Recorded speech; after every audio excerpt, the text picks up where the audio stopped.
tua face queremos contemplar.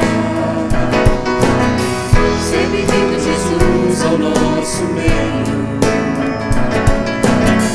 Tua face queremos contemplar. Que sou, que tenho, tudo que desejo ter, como oferenda, te entregar, te entregar, como oferenda, te entregar.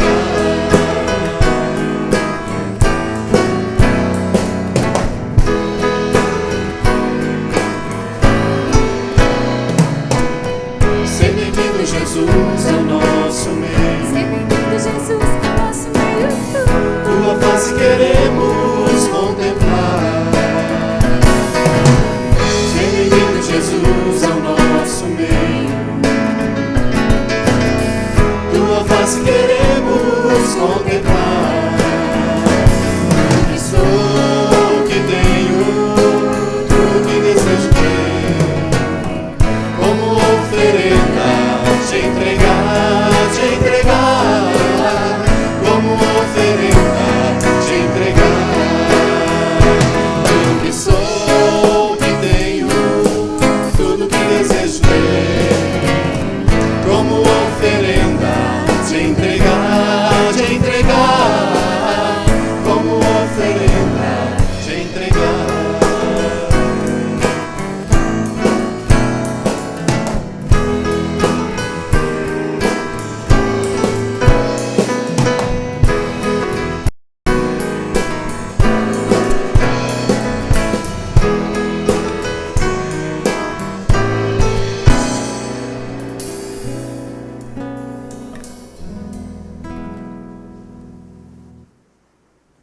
Boa noite, igreja. Como é bom estarmos na presença de Deus. Eu estava pensando como é bom termos a presença de Deus na nossa vida, mas mais do que a presença dEle, sentirmos, percebermos e vermos a sua glória se manifestar em tudo e em todos os momentos. Convido a igreja a abrir a Bíblia em João, no livro de João, e também convido a igreja a colocar-se de pé, porque nós vamos ler juntos. Eu gostaria que os irmãos lessem comigo no Evangelho segundo João, capítulo 1. Nós vamos ler do 1 até o 14. A palavra de Deus nos inspira, nos sustenta, nutre a nossa esperança, o nosso amor.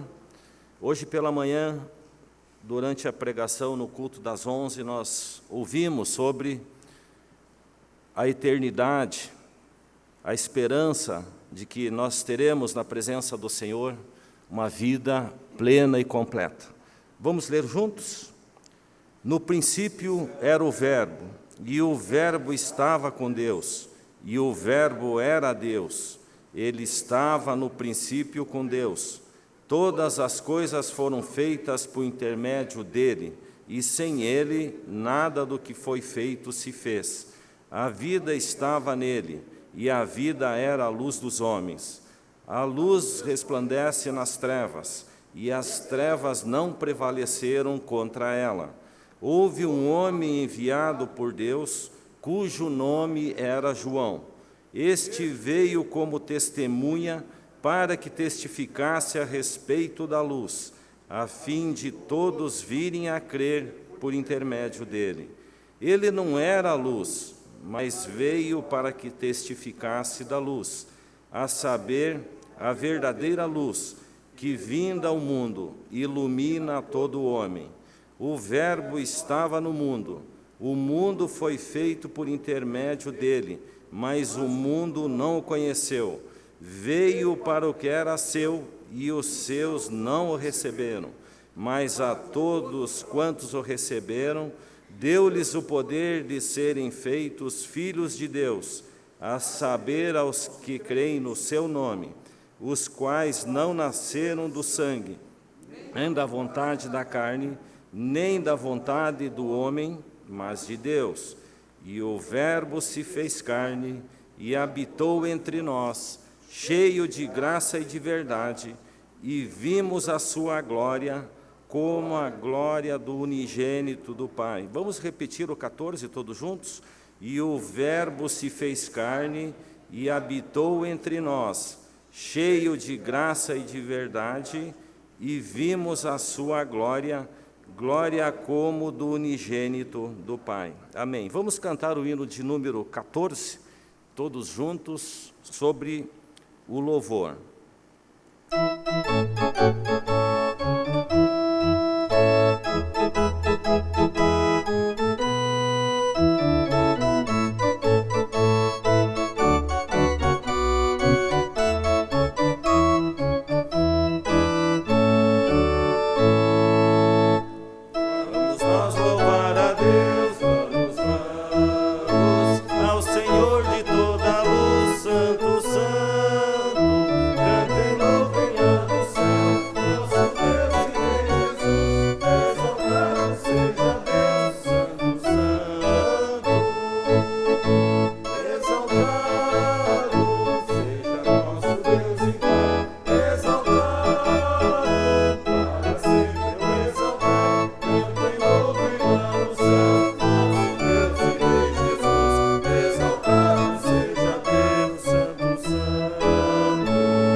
Vamos orar pedindo as bênçãos de Deus para este culto. Querido Deus, muito obrigado, ó Pai. Aceita o nosso louvor, Senhor.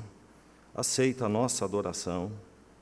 Rompe e derruba as muralhas do nosso coração aqui nessa noite, ó Pai, para que nós possamos enxergar de uma forma plena a Tua presença na nossa vida, Senhor Deus. O Senhor se fez presente na nossa vida, não foi por acaso. O Senhor está presente na nossa vida e estará eternamente, não é por acaso. E nós queremos abrir o nosso coração, a nossa mente, o nosso intelecto, para que o Senhor reine absoluto na nossa vida.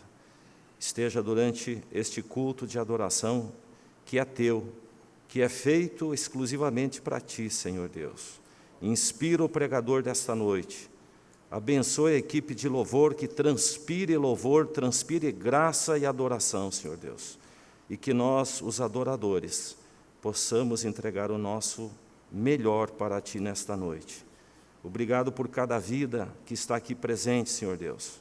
Transforma a nossa mente, o nosso pensamento, para que nós possamos fazer a correta leitura do que representa a Tua presença na nossa vida. Dá-nos a Tua paz, é o que nós te pedimos em nome de Jesus. Amém. Podeis assentar.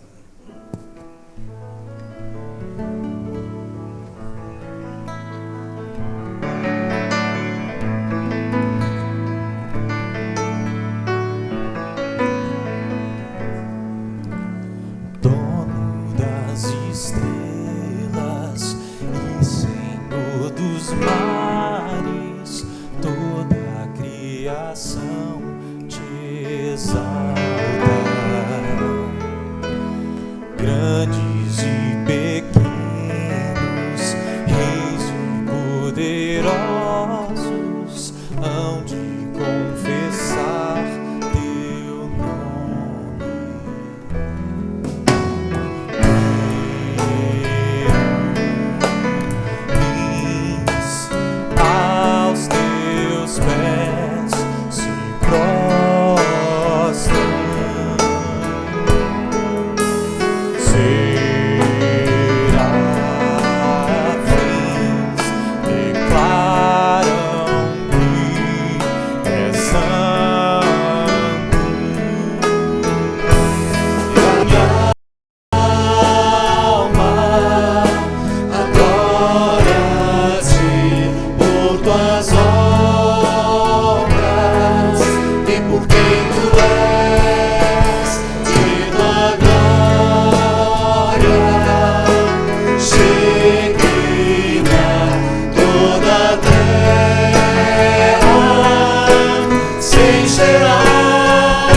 dos mares, toda a criação te exalta.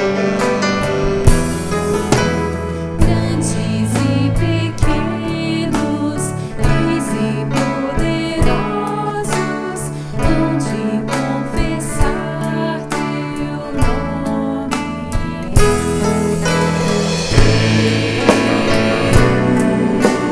Bens aos teus pés se prostram. Serafins declaram que és santo, e a minha alma adora-te por tuas obras e por quem tu és, e tua glória chegueira toda a terra, se encherá para sempre és, e sempre serás, sempre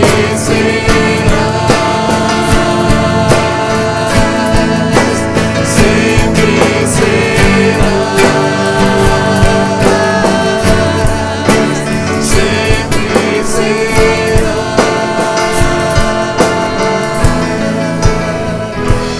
E a minha alma adora-te por tuas obras e por quem tu és, e tua glória chegueira toda a terra, se encherá para sempre és, e sempre serás, sempre serás, sempre serás. Para sempre és e sempre serás. Glória a Deus. Que alegria estarmos nessa noite mais uma vez aqui juntos. Nosso abraço para você que nos assiste ao vivo ou em gravação, pela internet, onde quer que você esteja. Que o Eterno abençoe a sua casa, a sua família e todos em volta de você. E nós que aqui estamos, eu gostaria de chamar a atenção daqueles que nos visitam. Se é a primeira vez que você está aqui, por gentileza, se você puder, fique de pé no seu lugar. Nós temos uma pequena lembrança para dar para você, tem uma pequena ficha onde você pode preencher. Aqui tem algumas pessoas. Você que está perto, por favor, se aproxime, dê um abraço. São todos bem-vindos. Que alegria tê-los aqui conosco pela primeira vez. Se você puder, preencha uma ficha que está dentro desse encarte que você recebe. É uma maneira da gente ter contato, da gente se comunicar. Que alegria. Queridos, eu queria trazer aqui um abraço de uma pessoa muito especial que me pediu para dizer para a igreja que ele está em luta ainda, mas está bem, no sentido de que ele continua crendo que Deus tem promessas para a vida dele, que é o Immaculée Tanis. Quem se lembra do Immaculée Tanis? Tanis é um haitiano que nós tivemos o privilégio de conviver aqui quase o ano passado inteiro. Tentou a vida aqui no Brasil, não deu certo, mas ele se aproximou muito da nossa igreja. E aí a gente tinha perdido o contato e, de repente, o WhatsApp nos aproximou de novo. E ele, emocionado, ele falou, pastor Davi, manda beijo para todos em Brasília. Falava metade em inglês, metade em francês. E eu fui fingindo que entendia. Mas essa parte do abraço eu entendi. Então, ele falou que ia assistir em gravação. Eu faço questão, Tanis, Deus abençoe você, meu irmão, você, sua família. Que bom poder ter falado com você. Eu queria chamar a sua atenção também, rapidamente, para um aviso, um convite. Posso tratar assim, né, Eda? Um convite do Amor Comove. Se você não conhece, fique de pé, Eda, por gentileza. A Ieda é integrante do nosso Ministério Amor Comove, se você ainda não conhece, um trabalho que auxilia pessoas em situação de rua. E a Ieda tem um convite especial. Amanhã tem uma atividade que já é de praxe desse ministério, que sai ao encontro de pessoas nas ruas e tentando resgatar aqueles que o Senhor prepara, mas eles estão convidando, gentilmente, alguém que possa tocar viola, gaita, trombone de vara, piano, se puder carregar um piano, qualquer coisa que você toque, pandeiro, vale pandeiro também, Ieda? O que você puder somar com música, procure a Ieda. Porque o que acontece? Quando eles saem nas ruas e faz aquela rodinha, começa a tocar, o pessoal começa a se aproximar, é uma coisa linda. Ah, mas eu não toco muito bem, ou então eu não sei tocar, mas eu conheço alguém que toca, não tem problema. Procura a Ieda no final do curso, fala, Ieda, eu quero participar. Amanhã eu tenho tempo, eu tenho disposição, faça isso. Quem sabe o Senhor quer usar esses dons e talentos que Ele tem dado para você nesse ministério também. Os demais avisos estão aqui no nosso boletim. Se você puder fazer a gentileza, dê uma lida. Esse boletim informativo é para você levar para casa, para você tomar conhecimento das atividades semanais da igreja. Aqui você tem vários avisos acerca das sociedades internas e da dinâmica da nossa igreja. Fique atento, então, ao nosso boletim. Que Deus abençoe a todos.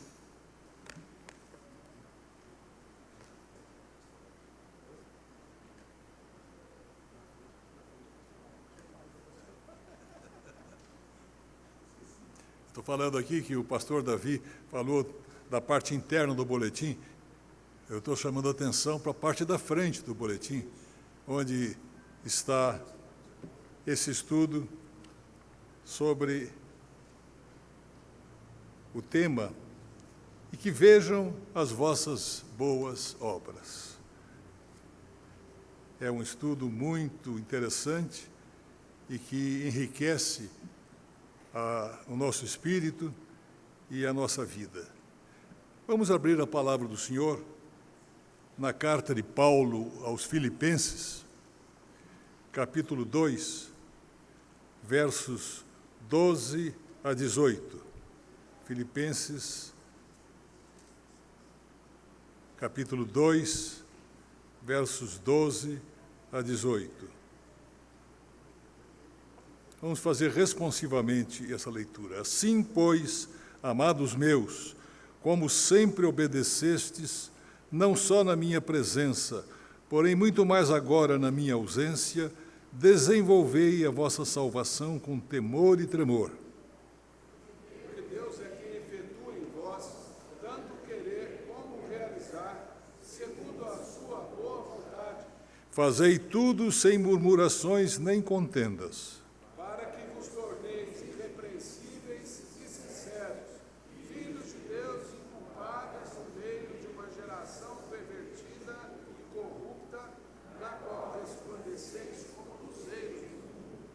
preservando a palavra da vida, para que no dia de Cristo eu me glorie de que não corri em vão, nem me esforcei inutilmente. Entretanto, mesmo que seja eu oferecido por libação sobre o sacrifício e serviço da vossa fé, alegre-me com todos vós, me congratulo. Assim vós também, pela mesma razão, alegrai-vos e congratulai-vos comigo. Especialmente o versículo 15 fala, para nós nos tornarmos irrepreensíveis e sinceros, filhos de Deus inculpáveis, no meio de uma geração pervertida e corrupta. Corrupção é uma coisa muito antiga.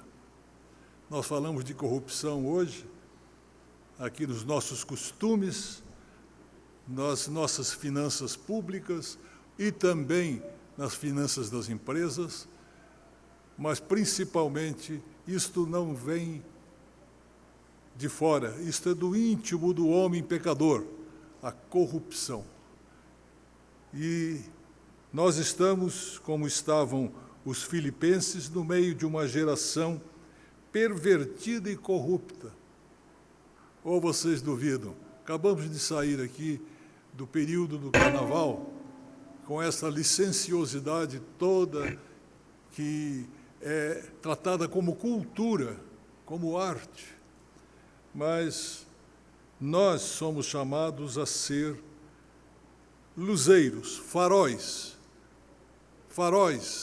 para mostrar o perigo, para mostrar a direção daqueles que estão navegando no mar desta vida. Nós somos chamados, colocados como faróis, para que, através do nosso testemunho, da nossa palavra que vem da palavra de Deus, nós possamos mostrar a palavra de salvação àqueles que estão se afogando no mar do pecado. Vamos orar neste momento, individualmente, cada um se comparando com aquilo que nós lemos agora. Estamos sendo luzeiros? Estamos iluminando? Ou estamos com a nossa luz meio apagada, meio ofuscada? A nossa luz é para brilhar. Assim brilhe a vossa luz, para que os homens vejam as vossas boas obras e glorifiquem o vosso Pai que está nos céus. Assim disse Jesus. Vamos orar.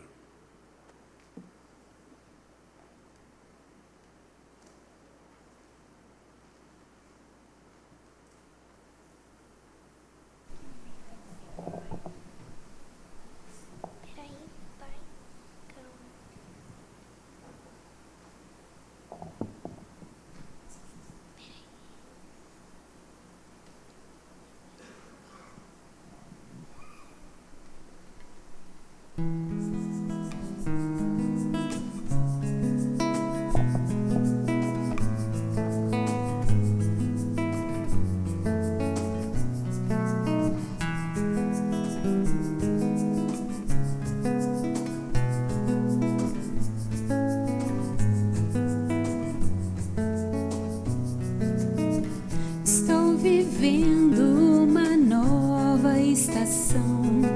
Não é verão nem frio, mas acalma o coração. Por muito tempo eu vivi na tempestade, tentando encontrar abrigo e a real felicidade. A chuva passou e o sol brilhou. As flores estão mais bonitas, o arco-íris se formou. Eu entendi que livre sou. Aceito minha condição, depender de um Redentor que vive.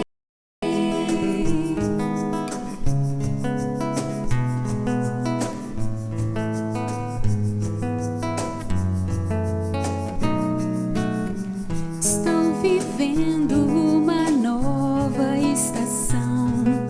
Não é verão nem frio, mas acalma o coração. Por muito tempo eu vivi na tempestade, tentando encontrar abrigo e a real felicidade. A chuva passou e o sol brilhou. As flores estão mais bonitas, o arco-íris se formou. Eu entendi que livre sou. Aceito minha condição, depender de um Redentor que vive.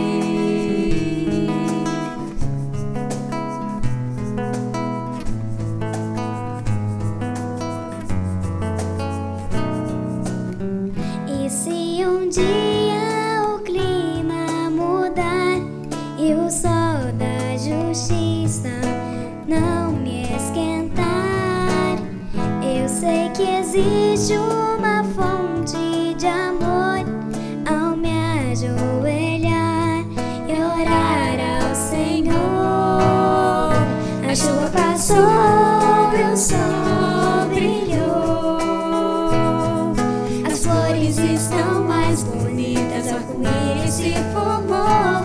Eu entendi que livre sou.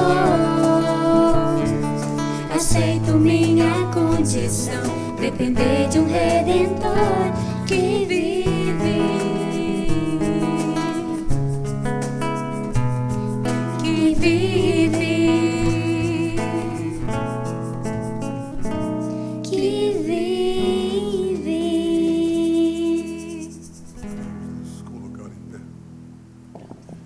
Senhor, nosso Deus, nosso Pai, nós te damos graças por este culto, pela oportunidade que temos de nos encontrarmos diante da Tua Palavra. Nós somos privilegiados, nós somos premiados pela Tua bondade, não porque tenhamos feito alguma coisa que nos garantisse este prêmio, mas estamos buscando o prêmio da soberana vocação em Cristo Jesus. Este é o prêmio do nosso culto, este é o prêmio da nossa vida. Nós te agradecemos, Senhor, porque podemos aqui te louvar. Agradecemos este louvor que é feito por estas vozes, especialmente desta menina que canta tão bem, uma voz tão bela, mostrando a sua dedicação, a sua devoção.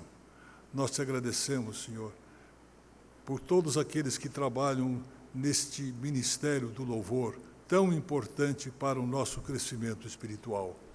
Estamos também, ó Deus, agradecidos por todos os que estão aqui presentes, especialmente por nossos visitantes. Tu sabes, Senhor, o que é necessário na vida de cada um de nós. Nós somente podemos ver o exterior, podemos ver só aquilo que a nossa vista nos permite ver, mas o Teu Santo Espírito olha para o interior do nosso coração. O Teu Santo Espírito olha para o nosso íntimo. Portanto, Senhor, nós te pedimos que toques no íntimo de cada um de nós, que toques no íntimo das pessoas que estão necessitando de um toque especial da Tua mão, do Teu Santo Espírito. Tu sabes, Senhor, o que é necessário. Tu sabes o que deve ser feito e sabes fazer muito bem. Tens feito isso na vida de cada um de nós. Por isso nós te louvamos, nós te engrandecemos e queremos que a nossa gratidão seja também recebida por Ti, pois nós somos gratos pelo que tens feito na nossa vida, tanto no nosso trabalho, na nossa família, no nosso íntimo, em tudo, ó Deus, nós te somos imensamente gratos. Louvamos-te por esta igreja, pelas igrejas cristãs que realmente fazem o trabalho de pregar o evangelho da salvação, que tira o homem das trevas, desta corrupção espiritual que destrói a sua vida e o coloca na luz maravilhosa que é o evangelho do Senhor Jesus. Abençoa-nos e guarda-nos, e nós oramos como o Senhor Jesus nos ensinou a orar, dizendo: Pai nosso que estás nos céus, santificado seja o teu nome, venha o teu reino, seja feita a tua vontade, assim na terra como nos céus. O pão nosso de cada dia nos dás hoje. Dívidas, assim como nós perdoamos aos nossos devedores. E não nos deixes cair em tentação, mas livra-nos do mal, pois teu o reino, o poder e a glória para sempre. Amém. Podem sentar, e acho que depois vocês vão mandar levantar, né? Mas eu vou ler. Pode sentar. Pode sentar, daqui a pouco eu penso para você ficar em pé de novo. Já estou de pé há algum tempo, quero abrir a Bíblia no Salmo de número 96.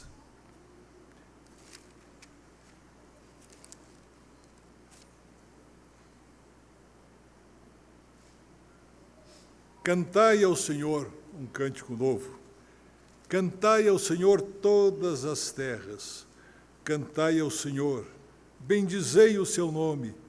Proclamai a sua salvação dia após dia.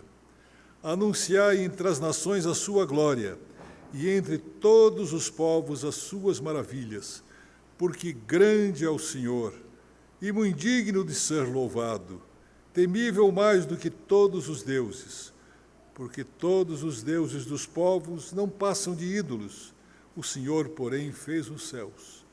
Glória e majestade estão diante dele, força e formosura no seu santuário.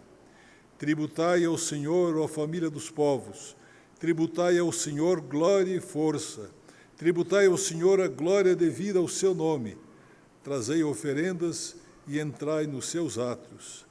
Adorai o Senhor na beleza da sua santidade, tremei diante dele todas as terras, dizei entre as nações, reina o Senhor, ele firmou o mundo para que não se abale, e julga os povos com equidade.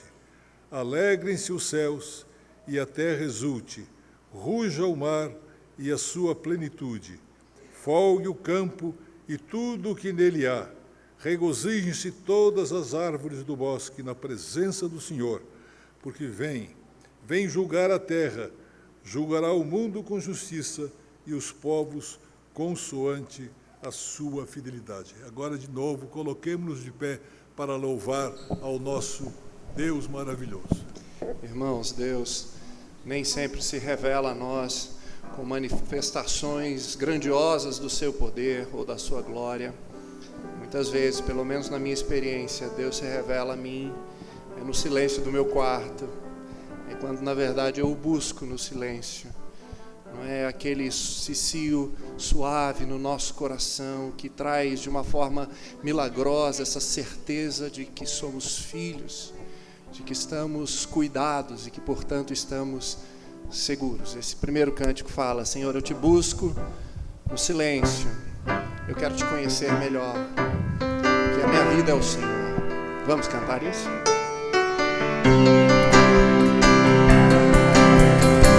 Eu te busco, te procuro, ó Deus.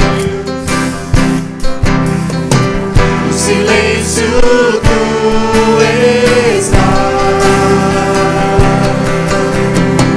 Eu te busco, toda hora espero em ti. Revela-te a mim, conhecer-te eu quero mais. Senhor, te quero ouvir tua voz. Senhor, te quero mais. Quero tocar-te, tua face eu quero ver. Senhor, te quero mais.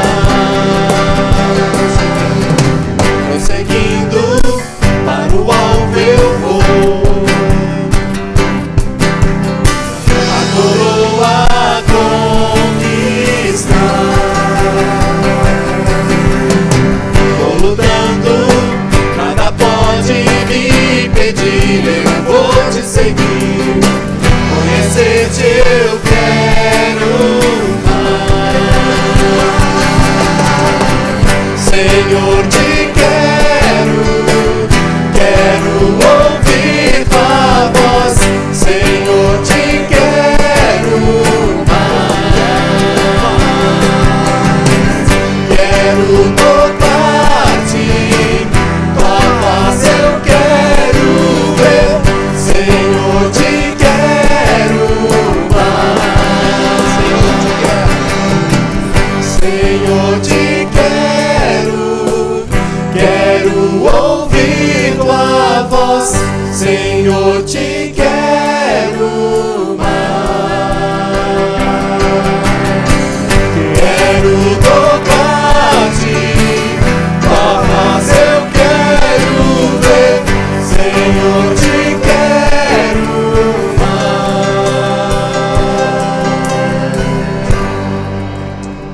Amém. Irmãos, tem muitos mesmo dentro das nossas igrejas que não têm fé em Deus, na verdade. Eles têm fé numa agenda que eles fizeram para Deus. Eles têm uma expectativa com relação a Deus e eles têm fé nessa expectativa. E se Deus não cumpre essa expectativa, o que acontece? Eles se decepcionam, eles abandonam a fé, eles vão fazer outra coisa. E na verdade essa inversão, que é uma idolatria, né, isso revela que para muitos Deus existe para resolver nossos problemas. Deus existe para nos prestar um serviço. Sendo que a perspectiva bíblica é que Deus é bondoso e Deus faz isso. Mas somos nós que existimos para Ele, né? É tudo dEle, por meio dEle e para Ele, só para Ele. E quando a gente pensa desse jeito, os nossos problemas ficam no segundo plano. Porque o que importa é a vontade de Deus, é o nome de Deus, não é? É a vontade daquilo que Ele quer para as nossas vidas. Nós acabamos de orar: santificado seja o Teu nome, venha o Teu reino, seja feita a Tua vontade, né? Não o meu nome, o meu reino e a minha vontade. E essa é a perspectiva desse próximo cântico, que é baseado em Romanos 11, que diz: Senhor, é tudo para o Senhor é o centro, eu sou mero servo do Senhor, o Senhor é bondoso e me abençoa, mas o Senhor faz isso por graça, eu reconheço, eu sou agradecido por isso.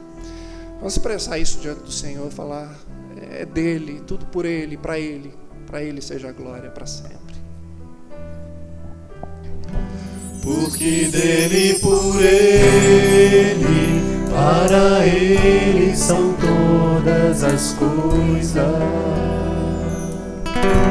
Porque dele, por Ele, para Ele são todas as coisas. Porque dele, por Ele, porque dele, por Ele, para Ele são todas as coisas. Porque dele, por Ele, para Ele são todas as coisas. a Ele a glória, a Ele a glória, a Ele a glória, a Ele a glória, para sempre, amém. com profundas riquezas, Com profundas riquezas, o saber e o conhecer de Deus. Quão insondáveis seus juízos e seus caminhos. com profundas riquezas, Com profundas riquezas, o saber e o conhecer de Deus. Quão insondáveis seus juízos e seus caminhos. a Ele a glória, A Ele a glória,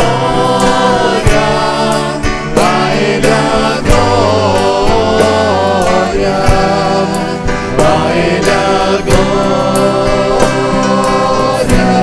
para sempre, amém. A Ele a glória, a Ele a glória, a Ele a glória, para sempre, amém.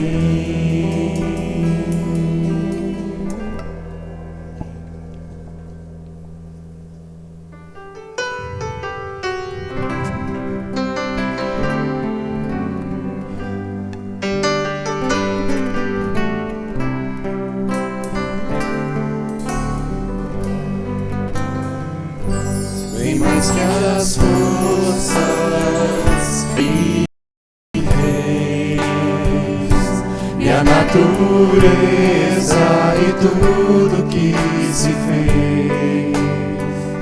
Bem mais que tudo criado por tuas mãos. Deus, tu és princípio, meio e fim. Bem mais que os mares, bem mais que o sol, e as maravilhas que o homem conheceu, e as riquezas, tesouros desta terra. Incomparável és pra mim. Por amor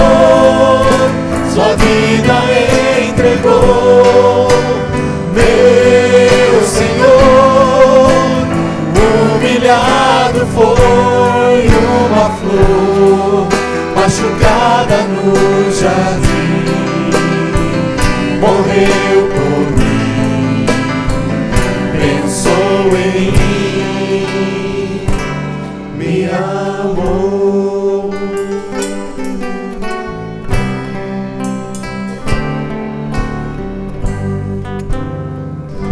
Bem mais que as forças, poder e reis, e a natureza e tudo que se fez,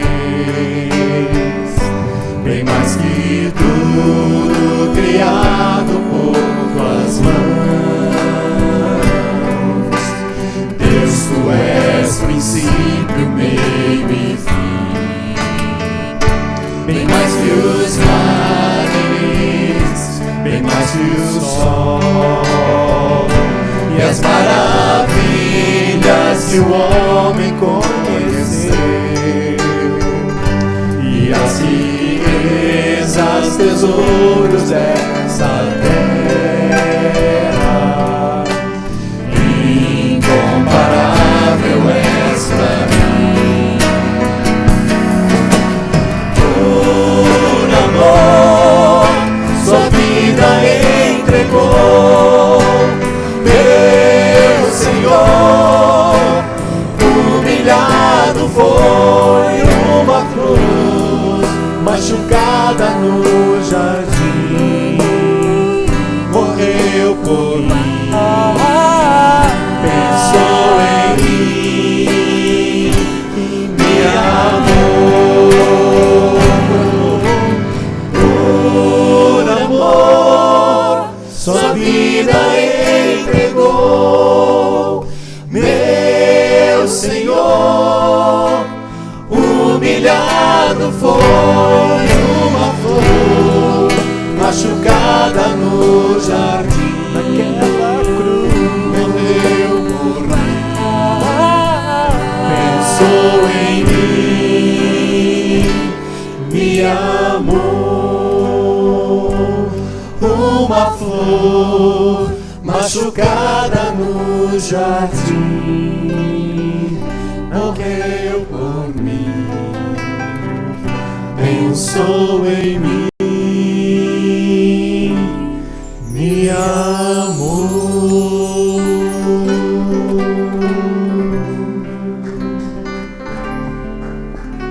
Amém.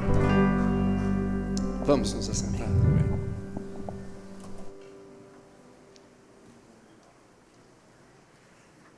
No Salmo 96, que nós lemos há poucos minutos,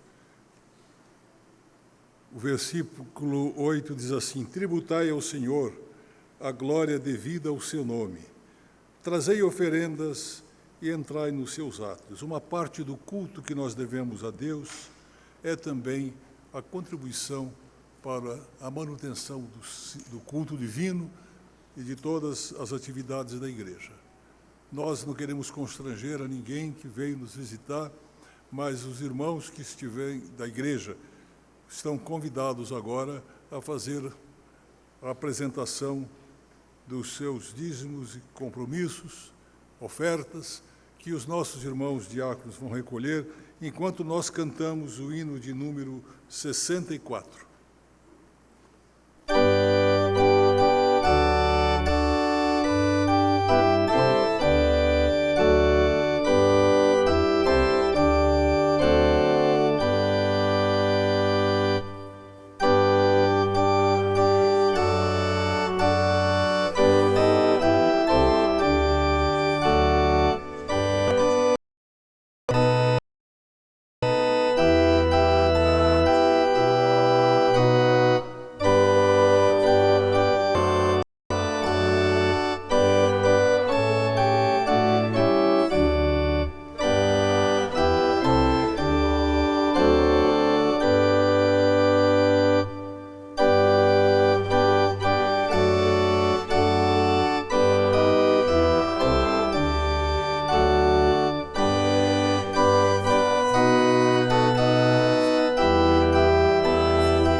nosso Deus, nosso Pai, nós te agradecemos e temos no coração memória de tudo que tens feito para o nosso bem, para o nosso crescimento espiritual, para a nossa recuperação pessoal. E nós te louvamos, ó Deus, por estarmos neste culto e te pedimos que ele sirva para o teu louvor e para o ensinamento da tua palavra. Dá-nos sempre a tua graça e nós te pedimos e suplicamos em nome do Senhor Jesus. Amém. Podem sentar.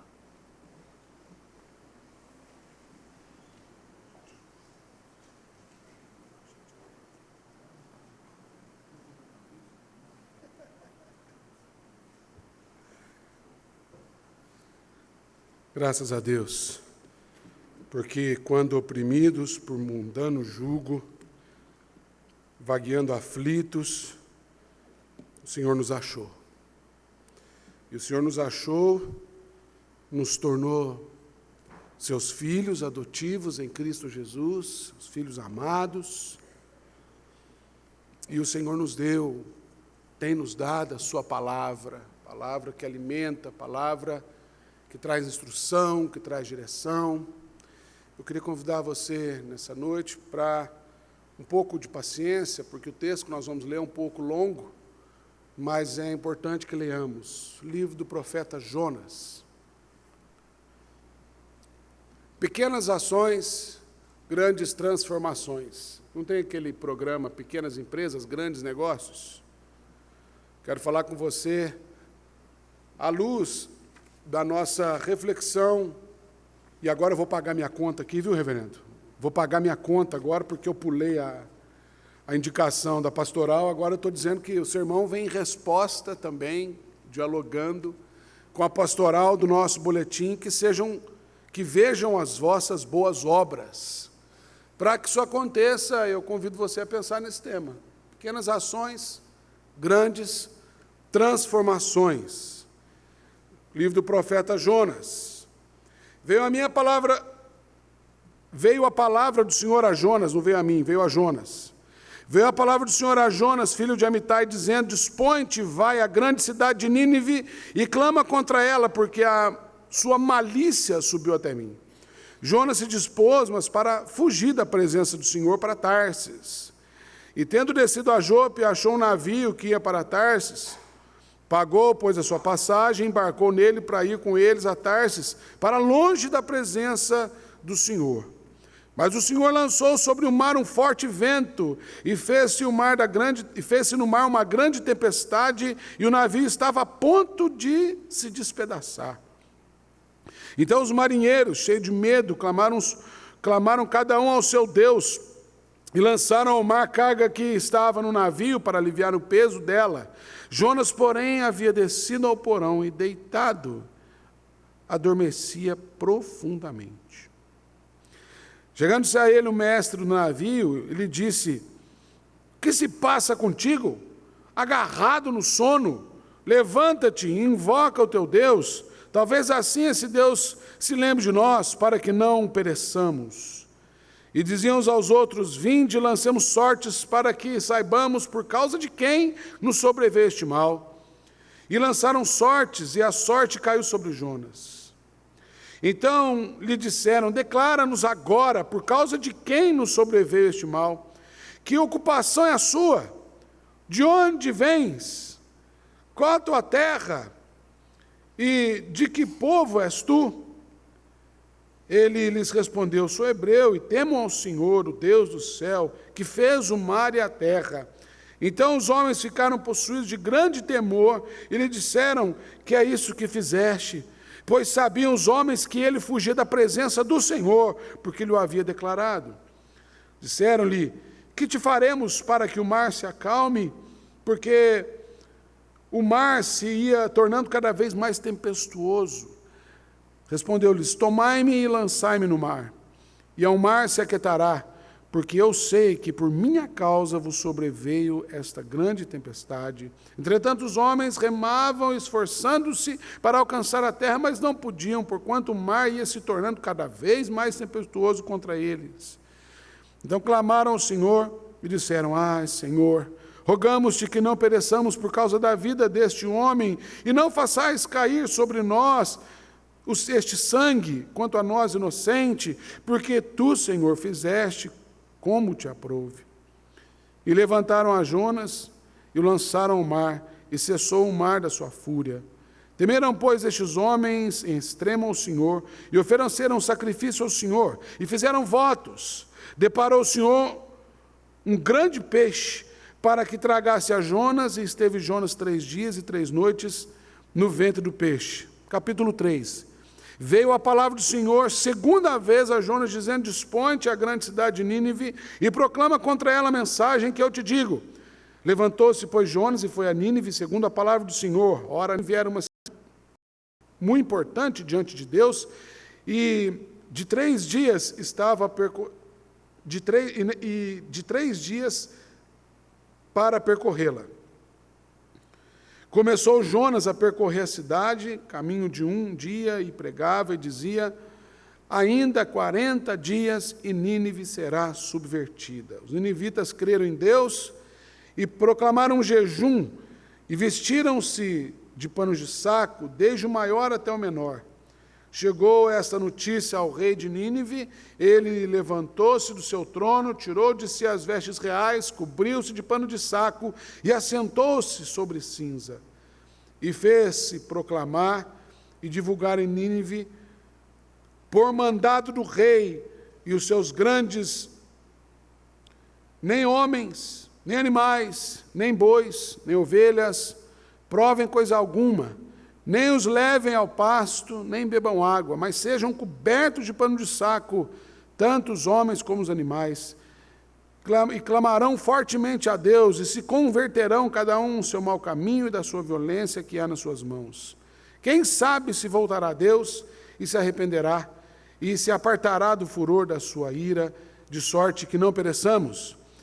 Viu Deus o que fizeram, como se converteram do seu mau caminho, e Deus se arrependeu do mal que tinha feito, que tinha dito, lhes faria, e não fez. Vamos ler somente até aí. O restante da história a gente cita no decorrer dessa reflexão. Queria que você fechasse seus olhos novamente, ore ao Senhor. Pai, esta história, ela tem muito para nos falar, como tantas histórias da sua palavra, que são verdade, que são, ó Deus, embora distantes de nós, cronológica e culturalmente, mas são realidade porque Tu és o mesmo ontem, hoje e será sempre. Então fala conosco, Pai, fala ao nosso coração, porque nós precisamos ouvir a Tua voz, em nome de Jesus, amém. Simplicidade significa, muitas vezes, pequenas ações, grandes transformações. Jonas foi, na minha opinião e de muitos outros, eu imagino, um dos profetas mais estranhos que já pôde existir. Jonas quebra todo o protocolo do padrão profético.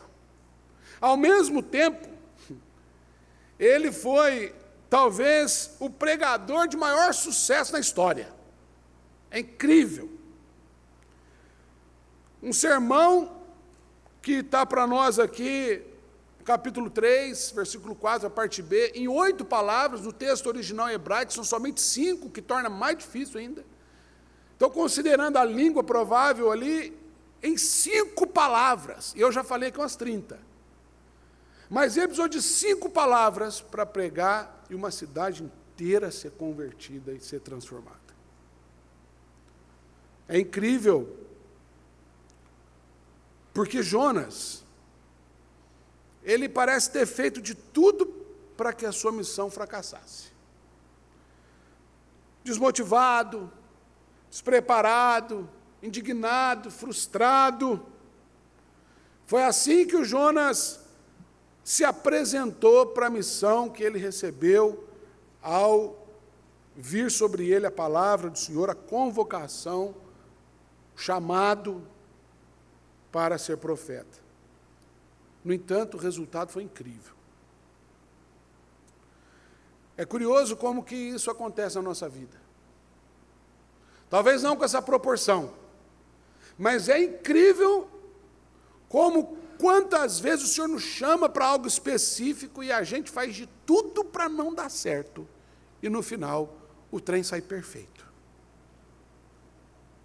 Você já provou disso? Quantas vezes na sua vida você olha assim, mas Senhor, como?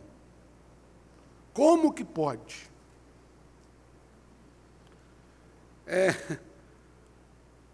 É incrível também como que a gente tem a capacidade de mudar o foco das coisas.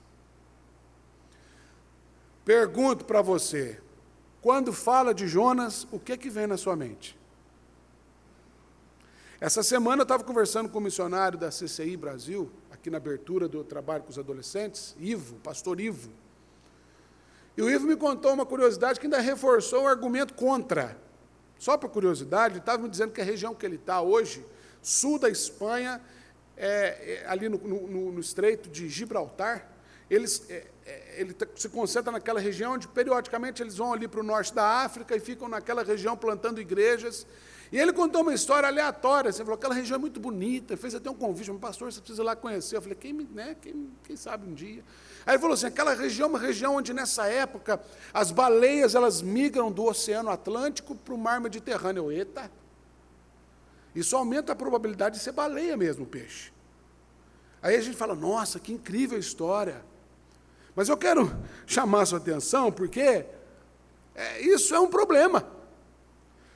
Que quanto mais curiosidades eu trouxer aqui para reforçar a tese da baleia, menos a nossa compreensão se dará no que, de fato, o livro nos ensina. Porque o personagem do livro, o personagem central do livro de Jonas não é nada de baleia, nem peixe, seja lá qual for, nem Jonas, nem os ninivitas, nem a planta ou qualquer outro ser citado nessa história. O personagem central da história de Jonas é Deus.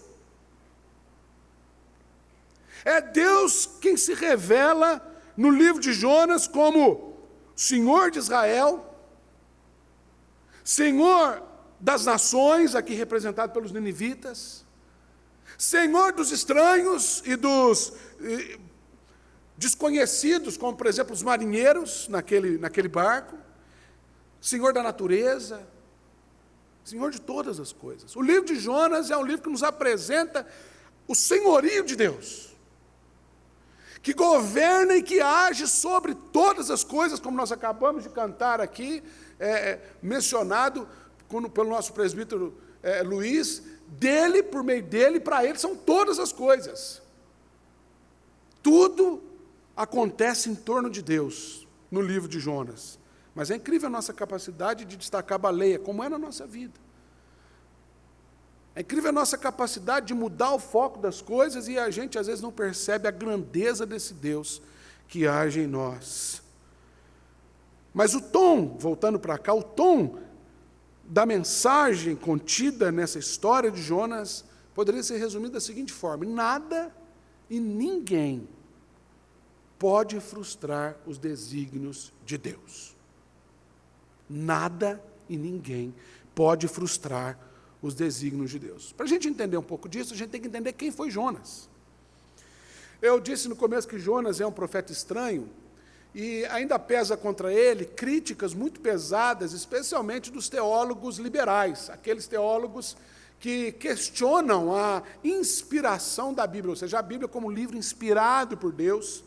Eles questionam, talvez depois do livro de Gênesis, o livro do profeta Jonas seja o mais questionado pelos liberais, a ponto deles dizerem que Jonas não existiu, que se trata de uma lenda, e eles colocam o livro de Jonas como um livro escrito pós-exílio. A gente está falando do século 3 a.C., mas tem um versículo lá em 2 Reis, se você puder conferir comigo, 2º livro de Reis, capítulo 14, versículo 25, depois do livro do profeta propriamente, esse é o único versículo na Bíblia toda que fala de Jonas. E ele está registrado nos anais da história de Israel para mostrar para a gente que Jonas não é uma lenda, é uma história. 2 Reis 14, 25.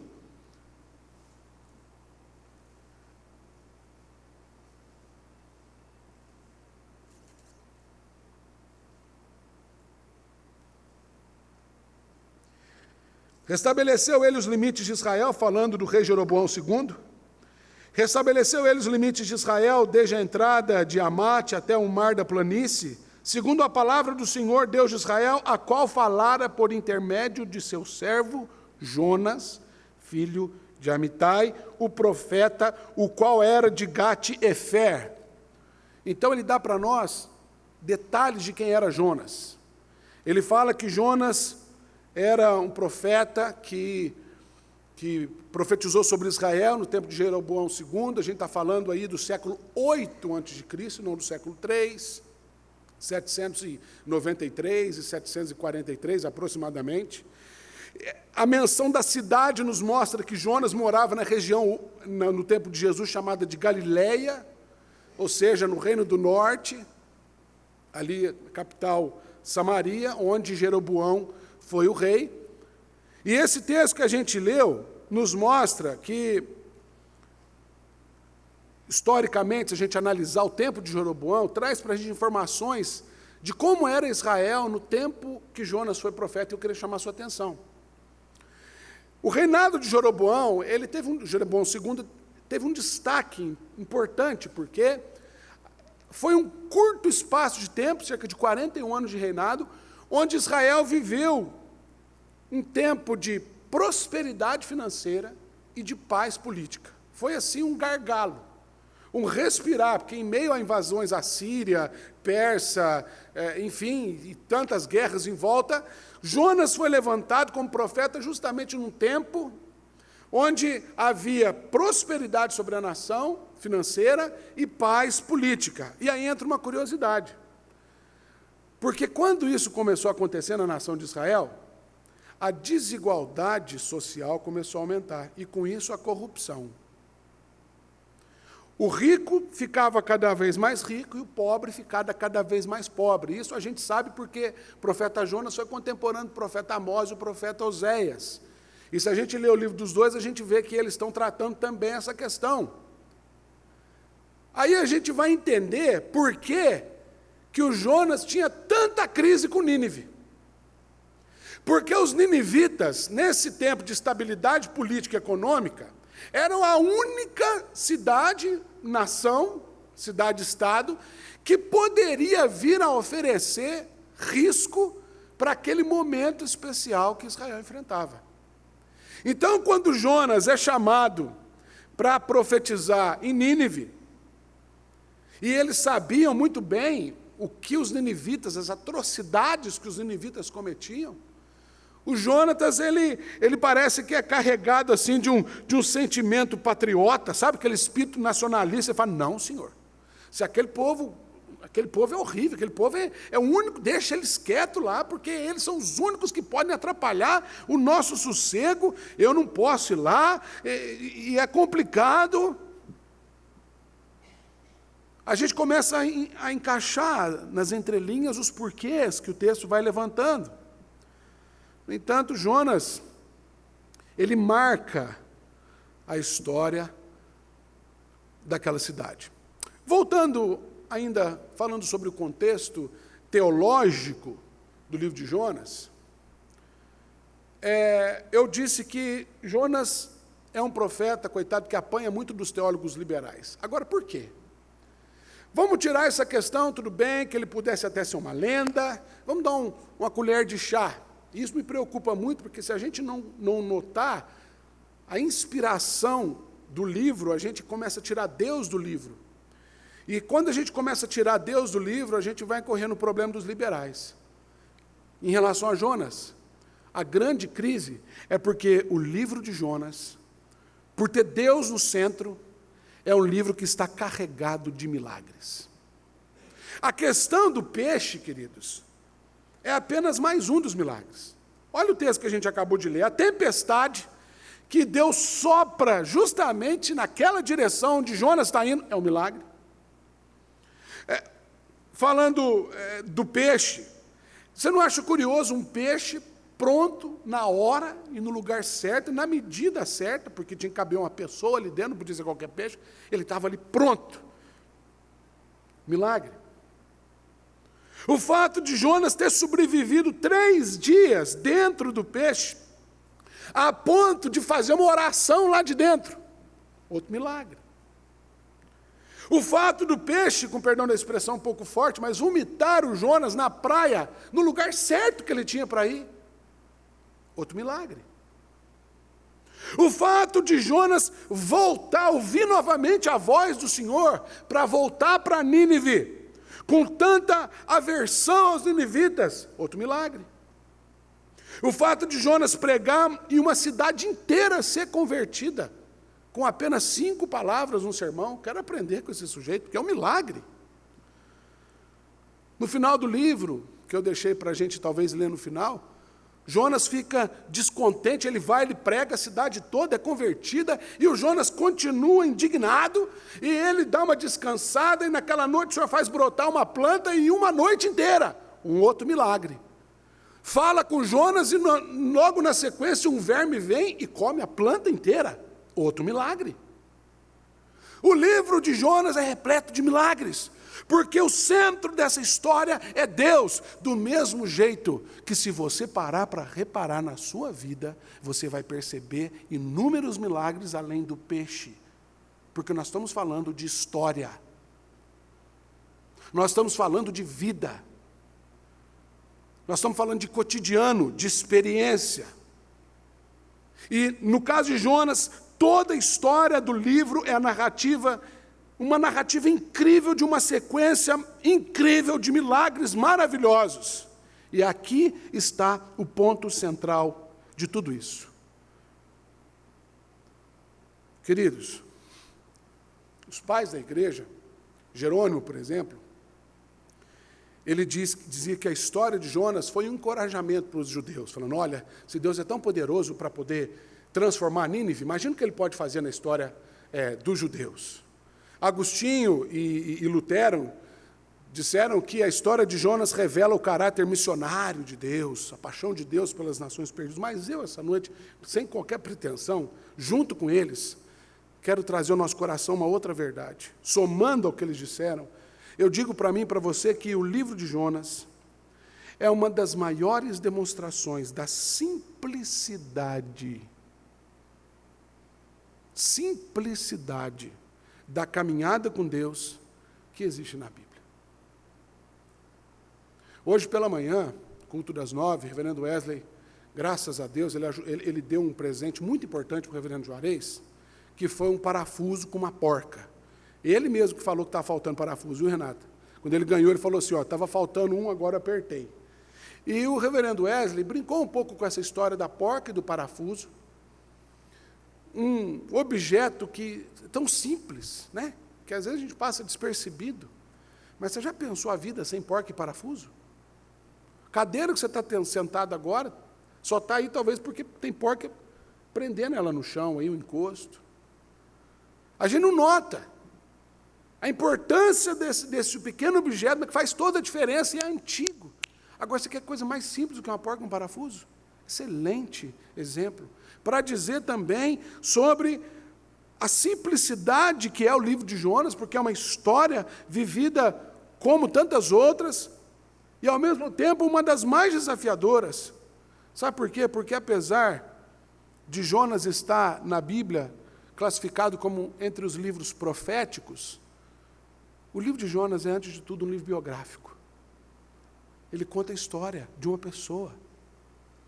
E é interessante que, quando nós falamos de biografia, de vida, nós falamos de experiências pessoais.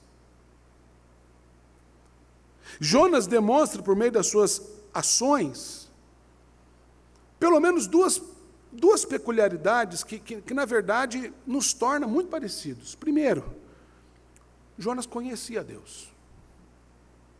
Eu não tenho dúvida quanto a isso. Porque o Jonas não tentou fugir de Deus por causa da ira de Deus.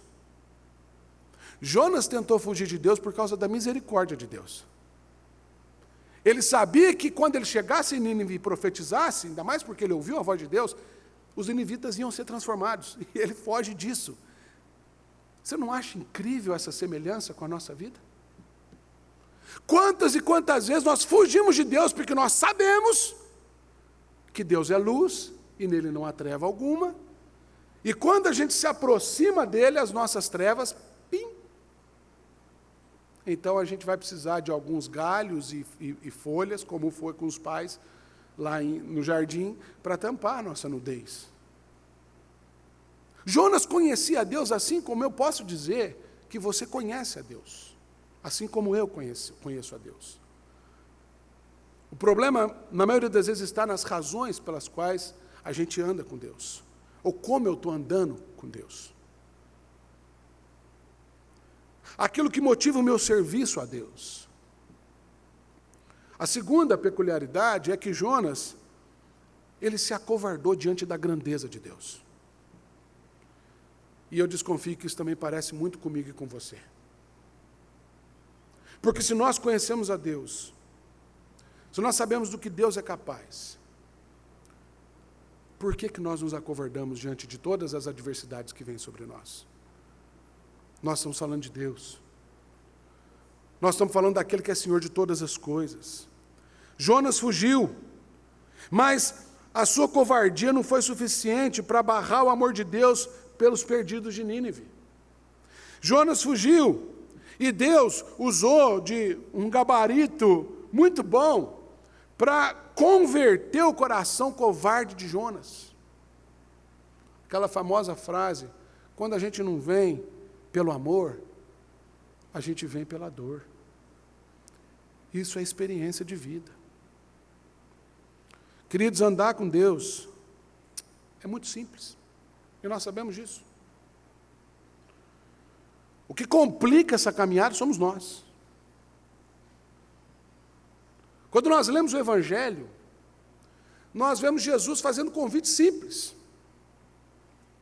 Jesus chegou no sujeito que estava pescando, seus irmãos, falou: ei, como é que está a pesca? Está boa.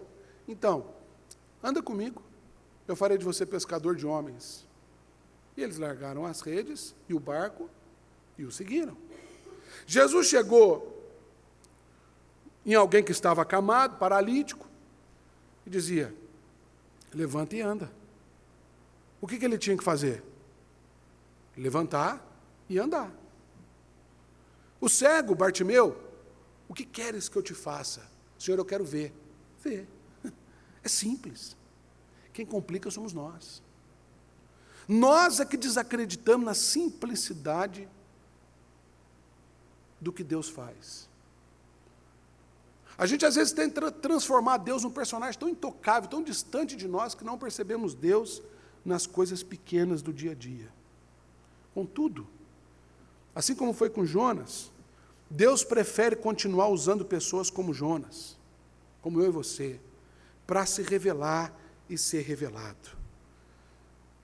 Olhando então para a história de Jonas e todo esse apanhado, eu queria destacar 3 lições práticas. São lições mesmo. Muito simples, muito importantes, que nos ajudam a perceber que, na nossa busca pela simplicidade, na nossa caminhada com Deus, com pequenas ações, nós alcançamos grandes transformações. A primeira delas, obediência. Obedecer é simples. A nossa obediência revela o amor de Deus. Mais uma vez, eu peço licença para falar daquela que quase sempre eu falo, que é a minha filha, que muito me ensina. E uma das coisas mais interessantes foi, eu não sei se ela aprendeu isso na escola, se ela aprendeu isso com a minha esposa, eu acredito que foi com a minha esposa, é que quando ela está desobedecendo, a gente chega nela e fala assim: filha, Isabela, olha o papai. Ela olha, para assim. Não está prestando atenção em nada, mas ela para assim. Obedecer é, e ela completa a frase, mais importante, é prova de amor. Então, quando a gente quer pegar firme com ela, tipo, a coisa está séria, filha, obedecer é, ela já faz assim, ó. Que ela já sabe que obedecer é mais importante, é prova de amor. E como ela nos ama, só resta obedecer. Quando nós olhamos para a história de Jonas, nós vemos que o amor de Deus foi revelado pelos ninivitas quando Jonas obedeceu. Obedecer é complicado da nossa parte, porque envolve renúncia, porque trata com o nosso orgulho. Mas o amor de Deus é tão simples, que como nós lemos aqui no começo do culto, no Evangelho de João, Deus, para não complicar como foi com Moisés, aparecer num arbusto pegando fogo, falando, imagina se tivesse aqui uma árvore, uma araucária, para contextualizar, aqui em Curitiba, uma araucária aqui diante de vocês, pegando fogo e falando. Ia ser meio esquisito. Deus não usou uma mula, Ele tem usado coisa pior, como eu. Porque Deus se fez gente. A maior prova da simplicidade do amor de Deus, em João 3,16, é que Deus amou o mundo de tal maneira que se fez gente. Porque gente fala a linguagem de gente. Porque quando a gente vai ser tentado, a gente vai lembrar do texto da Epístola aos Hebreus, que diz que o mesmo Jesus foi tentado em todas as coisas. Que quando a gente vai, com perdão da expressão, chorar as nossas pitangas diante de Deus, a primeira coisa que eu desconfio que Deus vai falar assim, eu sei, porque eu sou, eu não fui, eu sou como você. Porque Ele está vivo, ainda não cumpriu o tempo. Jesus hoje Ele está como é que Ele subiu aos céus? Pelo menos a Bíblia diz que Tomé pôs a mão no buraco do dedo, palparam Ele, e foi assim que Ele subiu aos céus. Na glorificação seremos revestidos, mas hoje Ele ainda está como eu e você. Ele sabe o que é ser gente. Essa é a prova de amor que Deus nos dá. Ele fala a nossa língua. Agora, tudo isso é uma questão de obediência. E o próprio Cristo também é para nós o referencial. Porque no momento, talvez, daquele que Ele foi mais humano entre todas as suas experiências, lá no Getsemane, minutos antes de seguir para a cruz, o que Ele faz é provar da nossa maior tentação, que complica e que nos leva à desobediência. Ele para diante de toda a dor e fala, Senhor, está difícil demais.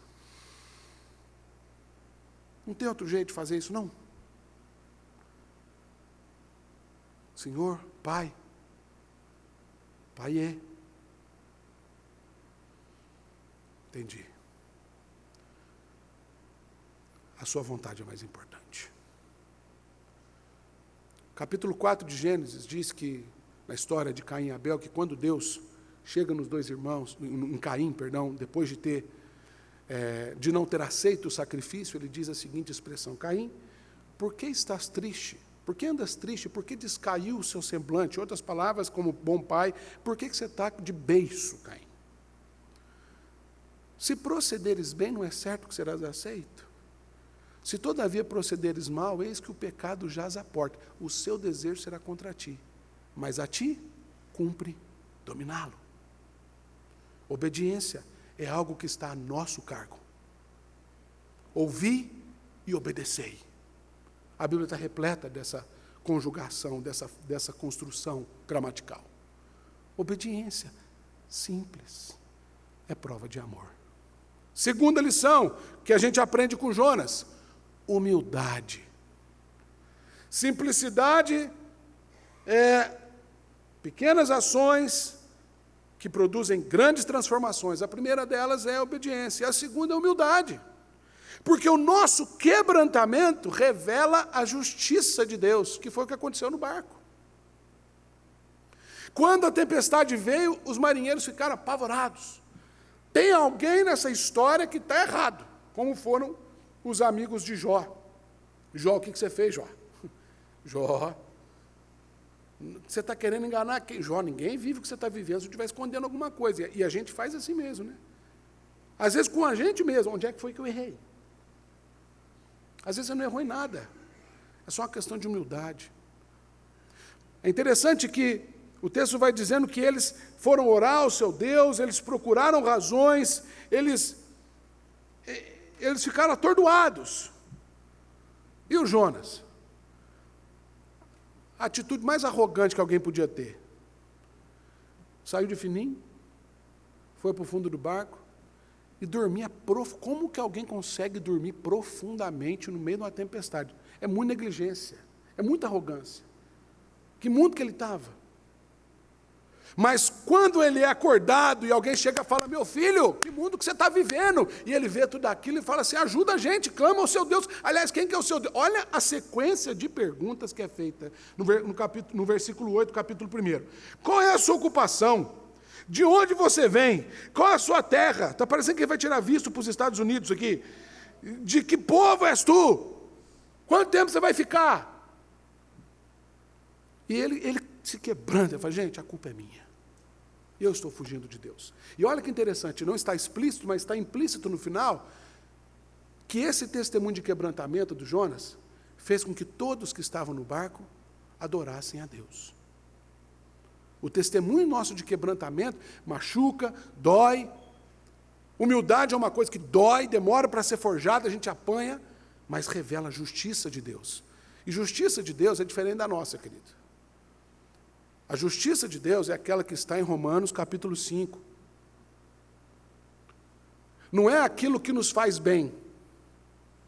Justificação, ou a justiça de Deus, não é executada para garantir a nossa verdade. Justiça de Deus é quando Deus olha para nós, como diz a carta de Paulo aos Efésios, e vê pessoas mortas e condenadas, mas nos ama com graça tamanha, que se faz gente como a gente, que mesmo sendo Deus, as palavras de Paulo, não usurpou ser igual a Deus. Esse Deus que se faz gente, se torna o castigo por aquilo que é o castigo daquilo que nos era merecido. Isso é justiça. Não é que Deus está escolhendo alguns para o céu e jogando outros para o inferno. Não. Todos estamos no inferno. Mas Deus, sendo rico em misericórdia, por causa do amor com que nos amou, Ele faz a propiciação, que é a justiça. Ele se faz a condenação que pesava sobre nós. Isso é humildade. É o extremo da justiça de Deus, é o extremo da empatia. É quando Ele se faz tanto como nós que a carga é transferida, ou a culpa é transferida. Humildade. E Jonas aponta para Cristo de tal forma que é citado por Cristo, assim como Jonas ficou 3 dias no ventre do peixe, assim também eu vou ficar 3 dias morto, mas eu vou voltar no 3º dia. Toda a história de Jonas aponta para Cristo, inclusive na sua humildade, quando ele estava no meio de pecadores, no meio de gente que estava perdida, e ele se faz humilde, ele se quebranta e diz, sou eu. E isso nos leva para a 3ª lição prática, encerrando a nossa reflexão. Disposição. Pequenas ações geram grandes transformações, como obediência, humildade e disposição, porque o nosso sacrifício revela o poder de Deus. O poder de Deus, que eu chamo a atenção, não é substantivo, queridos. O termo original para a palavra poder é um verbo. Não é poder de onde vem poderoso. É poder porque ele pode. Por isso que o Paulo diz, tudo posso naquele que me fortalece. Então, a disposição, o nosso sacrifício revela o poder de Deus, porque quando nós obedecemos, quando nós somos humildes, quando há em nós disposição, Deus revela o seu poder. Eu posso salvar Nínive. Depois que Jonas é largado pelo peixe, novamente, capítulo 3, veio a palavra do Senhor, 2ª vez a Jonas, e agora há disposição. Num primeiro momento, há fuga, há desobediência, arrogância, mas agora tem disposição, porque ele foi quebrantado. Ele não conseguiu suportar o amor de Deus pelos ninivitas. E a disposição daquele homem mudou a realidade daquele mundo, daquela cidade, daquele povo. Disposição, queridos, é simples. mas pode gerar grande impacto.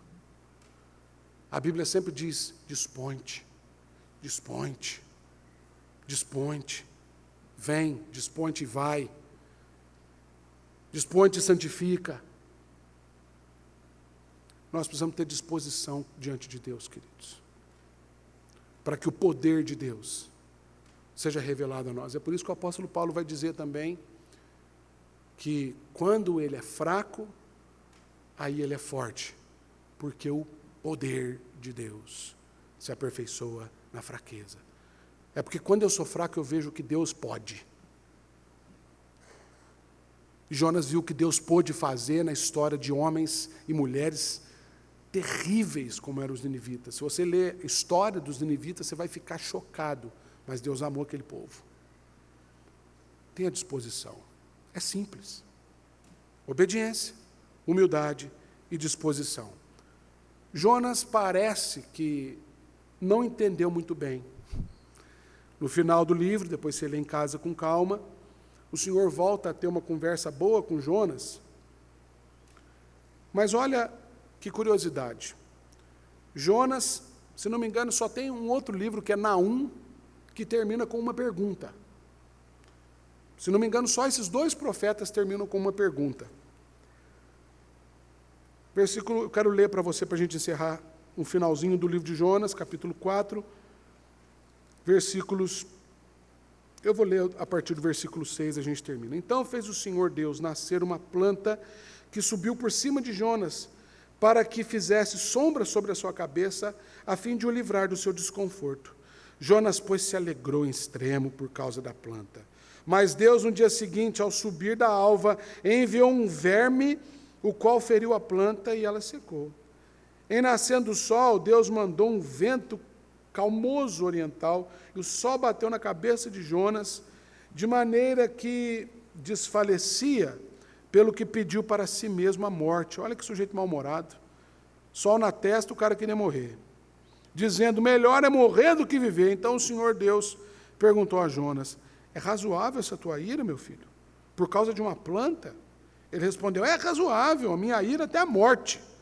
Tornou o Senhor, você tem compaixão da planta, e que não te custou trabalho, a qual não fizeste crescer, que numa noite nasceu e na outra noite pereceu, e eu não vou ter compaixão da grande cidade de Nínive, em que há mais de 120.000 pessoas que não sabem discernir entre a mão direita e a mão esquerda, e também muitos animais.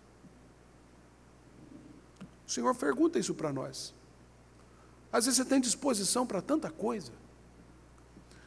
Você se esforça para o seu próprio deleite em coisas tão fúteis, perdão da expressão, mas você não se dispõe a olhar para um perdido que todos os dias está diante de você. Às vezes você não está olhando nem para você mesmo. Falta de obediência, de humildade e disposição.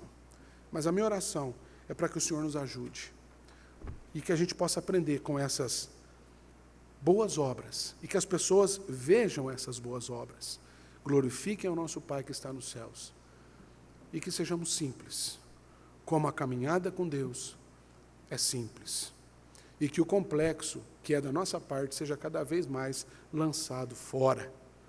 Vivamos para Cristo. Amém, queridos? Fique de pé no seu lugar, nós estamos encerrando. Nós vamos cantar o hino 177. Mais uma vez, saúdo aqueles que nos visitam, especialmente aqueles que estão pela primeira vez, que o Senhor te abençoe.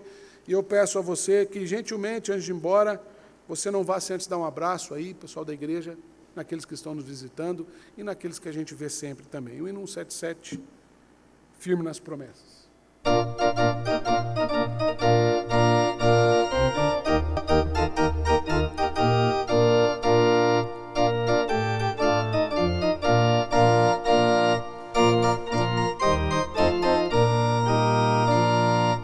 Firme nas promessas do meu Salvador, cantarei louvores ao meu Deus.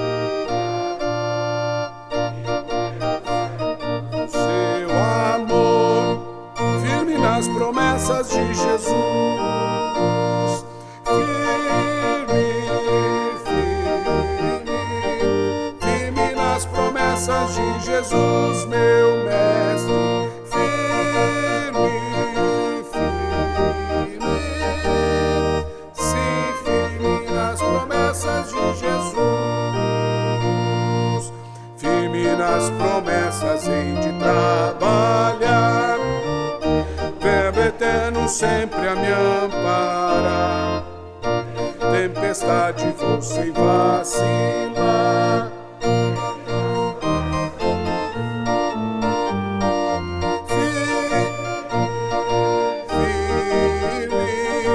Firme nas promessas de Jesus, meu mestre.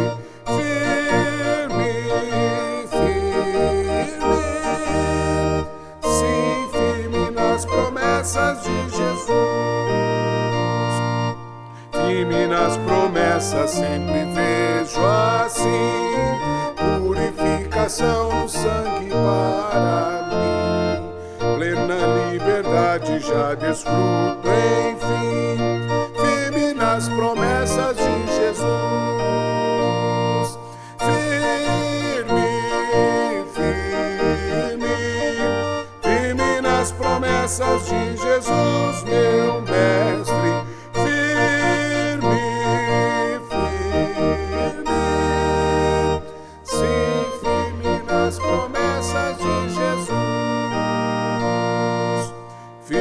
As promessas do Senhor Jesus, em amor ligado sempre a sua cruz, cada dia mais me alegro em sua luz, firme nas promessas de Jesus, firme, firme, firme nas promessas de Jesus, meu mestre.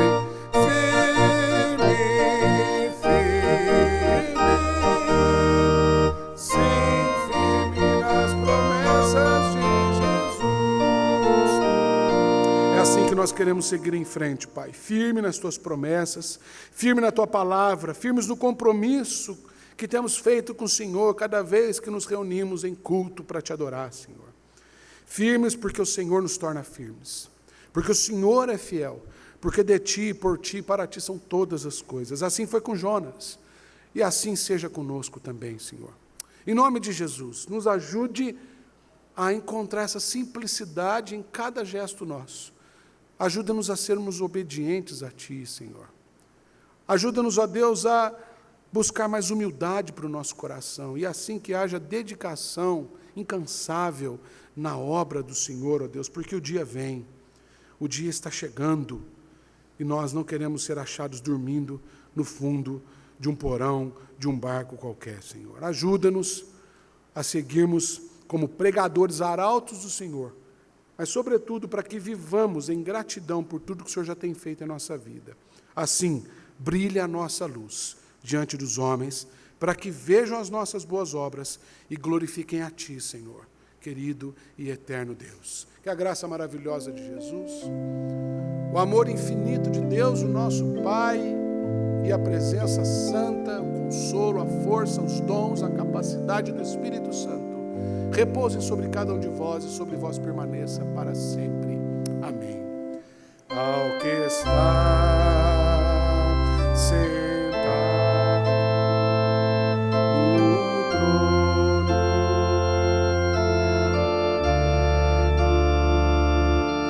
seja o louvor e a honra e a glória e o domínio pelos séculos dos séculos. Amém. Boa semana a todos, em nome de Jesus. Vamos em paz.